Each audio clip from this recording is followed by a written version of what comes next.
Well, welcome to day 3 of our Sacred Spiral Yoga Challenge. I'm going to be looking at some forward bends today. So I'm going to just start straight away on the back of the mat, the child's pose and wide knees. So as we discussed previously, nice long stretch from the hips. That's why I'm staying up on the tips of the fingers and stretching right through to the wrists with nice broad shoulders. So even stretch on the back, and remember to take the outside of the upper arms, the triceps and deltoids, outside of the shoulders. That's the part that descends, not the collarbones and the chest area.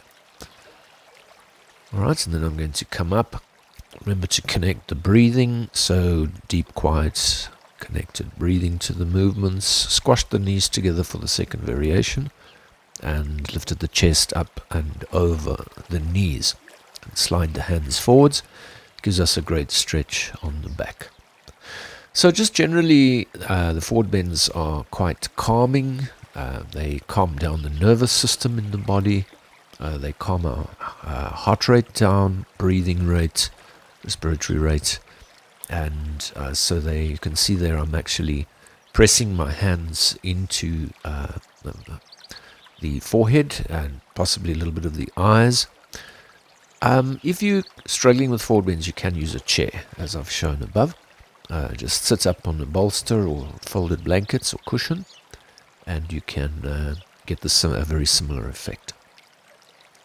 Alright, so we're carrying on there, down-facing dog.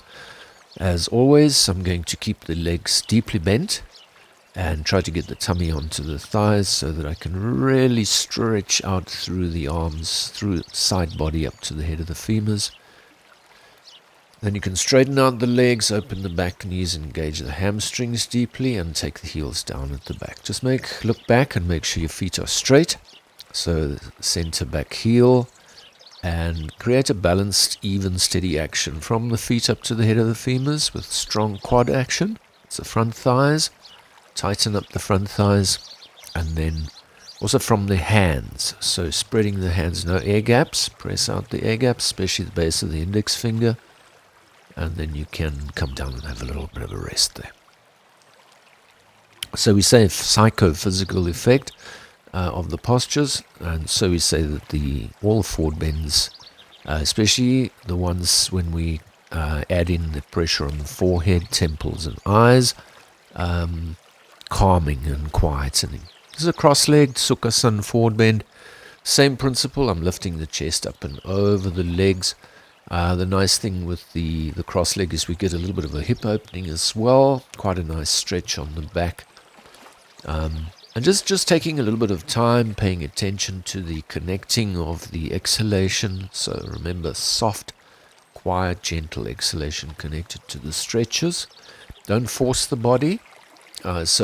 Really important not to have an idea in your head that you have to get your head down on your knee or on the ground or something, that you've got to stretch the legs out. So rather just come to wherever your body is and just work at that place where you find your body. So we develop that connection, body-mind connection, breath. I swapped the cross and the legs there, quite important.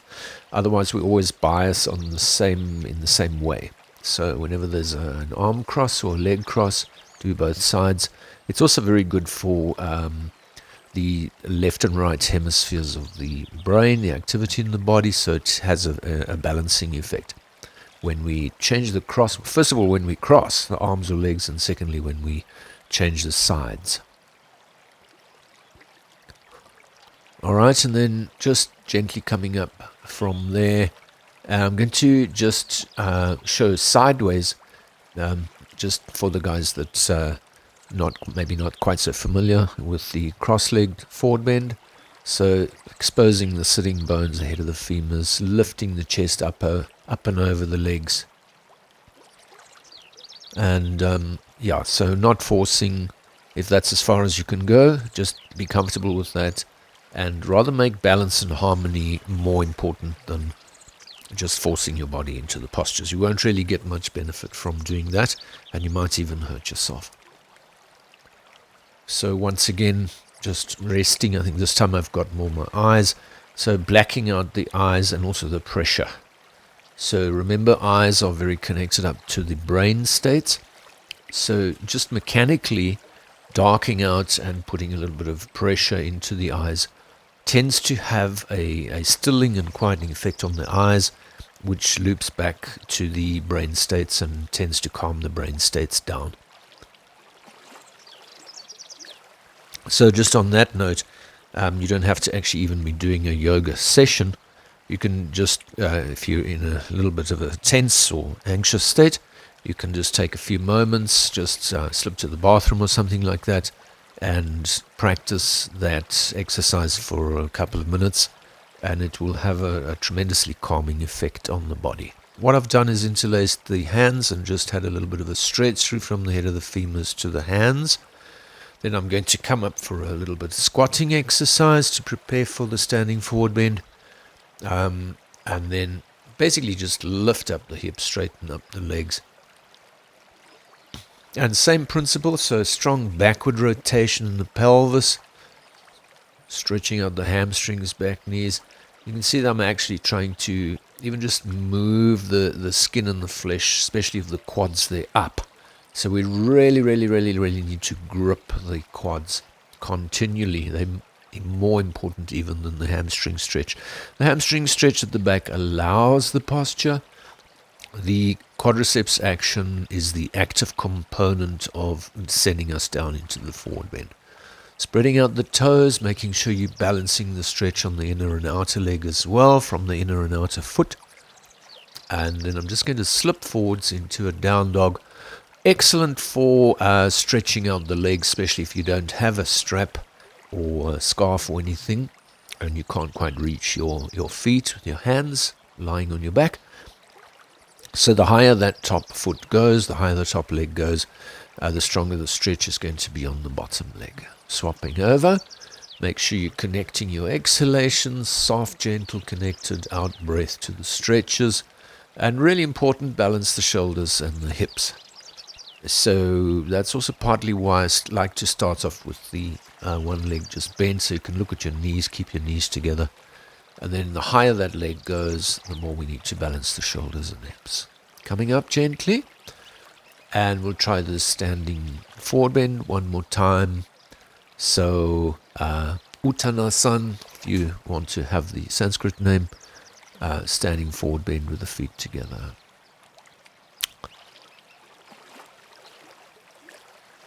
Second time around, I'm going to hold the ankles, and a lot of the guys pull the face and the head towards the legs and down. It's the chest that needs to go down.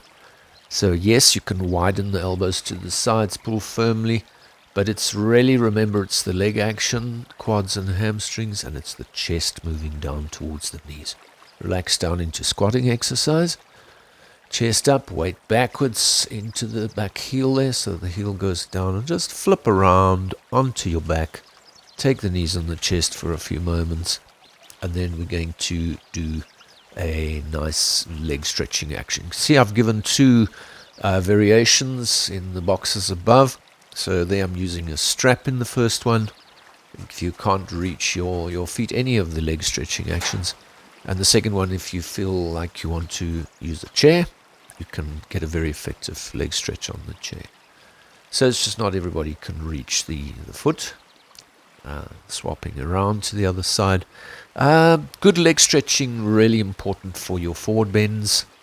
So when we do the leg stretching, the Parangustasana, just remember it's a balanced action. So it's exactly the same. The quads are working in the front, engaging the side legs, hamstring stretching at the back. And then I'm going to relax and just slip up. So Paschimottanasana, that's the seated forward bending, straight leg forward bend. So to prepare for that, we can do Dandasana, which is the stick pose. They expose the sitting bones and interlace the fingers and have a good stretch through. Very strong quad action, so there's a lot of back thrusting to the head of the femur. And then to turn it into the Paschimottanasana, I'm going to make sure that the head of the femurs are released sideways and backwards. and strong exhalation to lift the chest up and over. If you can't reach the feet, please do use a strap or a scarf or a belt or something like that on the feet. Make sure that's on the balls of the feet, ball of the big toe or the mound of the big toe and the mound of the little toe. So spread the toes out sideways, make sure the legs are balanced. You don't want to be collapsing on the inner edges of the legs. The lifted elbows create quite a strong dynamic action. If you can interlace, you're welcome to interlace the hands, fingers, or fingers to wrist. Soft exhalation to deepen into the posture. It's from the pelvic rotation and the action on the legs. Please don't take the forward bends from the back. Releasing posture, counter posture, floppy legs, and I'm pushing the chest out. Great opposite or counter pose to the forward bending action. Alright, so we can slip to the front there. I'm going to do the wide angle as well for us. So as always, releasing the head of the femurs, keeping the legs nice and straight. It's not a split, it's not a side split, so you can just have a right angle around about 90 degrees between the feet and legs. And once again, the activity of the legs is absolutely important. Backward pelvic rotation. And I'm lifting the chest up and backward pelvic rotation. Halfway station, rest on your elbows if you can. Don't force the posture. If you can rest comfortably on your elbows, you can maintain a nice steady stretching action in the legs and rest the upper body, resting the nervous system, resting the eyes, resting the breath, resting the heart rate. Soft exhalation to go further if you can. Don't force the body. And remember, dynamic. So it's not really going to do us much good if we kind of leaving out the feet or leaving out the arms somehow or the trunk. So whole body connected together, integrating and unified as one whole, working as a kind of like one unit altogether. Diagonals. I took a bit of a half twist there. So it's the short side of the abdominals that tends to collapse. That's on my left side there as you're watching me. And if you're doing mirror image, obviously it'll be your right side. And once again, not forcing. We should take the trunk in a balanced fashion, left and right side of the trunk, up and over the knee. Same idea there, releasing the other side. So it's a good idea to actually put your hands on the lower abdominals and release them out and backwards to the sides. Guys that can go further, you're welcome. If you want to hold your foot, use a strap, come down. Principles of forward bend still the same. So strong quad action right up into the head of the femur, spreading the toes. Balanced action on the chest and the abdominals. Soft exhalation, connect to deep soft exhalation into the forward bending action. Just going to relax in the counter there, floppy legs, chest out. Few seconds, opposite movement. Alright, and so just flicking up there. Can do a quick squatting exercise, and then we'll come up for the wide angle standing forward bend. So the pigeon toe is quite important. I wouldn't go too deeply, but certainly not having the toes out to the side or even straight to the front. It is definitely, you can grip better with the soles of the feet, the mound of the big toe. If you slightly pigeon toe, spread the toes and lift the arches. The other common mistake is the guys walk the hips forwards, so you lose weight in the heels. So as you keep the hips back, engage the quads, you should feel the weight in the heels. I did stretch forwards on my hands, and then second part you can hold the ankles and draw the chest down towards the mat. Not the face, not the head. So forward bending principles, backward pelvic rotation. You can see I'm releasing the head of the femurs. Soft exhalation to draw the chest down.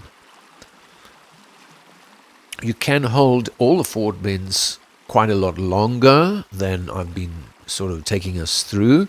So as you really get into the forward bends, I think later in the challenge, on the 28-day challenge, we'll pick that up and hold them longer.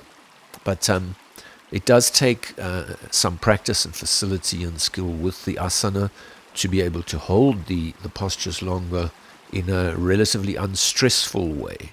So although the body's engaged, for our idea of forward bends is to release the nervous system.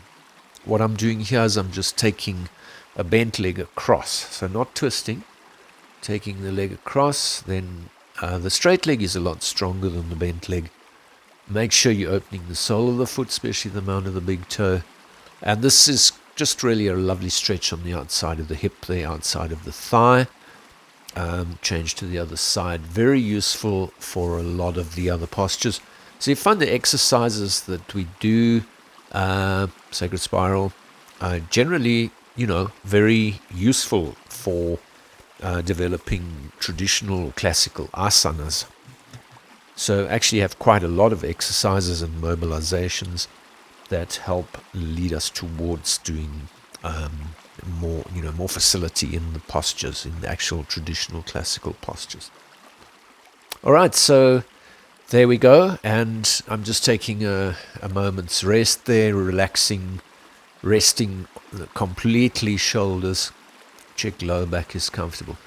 Really nice to do a little bit of a shavasana after that. So I won't take us through that now, but you can lie down with the arms and legs spread out and take a little bit of a relaxation.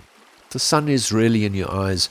Just make sure you're in the shade. If you're indoors, you might want to, or outdoors, might want to cover the eyes with a band or even an eye bag, and possibly, if you are doing a more serious relaxation, cover the body with either with a blanket or with a thin scarf, some kind of cover. So we will work towards Yoga Nidra towards the end of the challenge. And I've also got a separate video that's actually up on YouTube as well on a guided, deep Yoga Nidra experience. Thank you so much, and we look forward to seeing you tomorrow. Bless.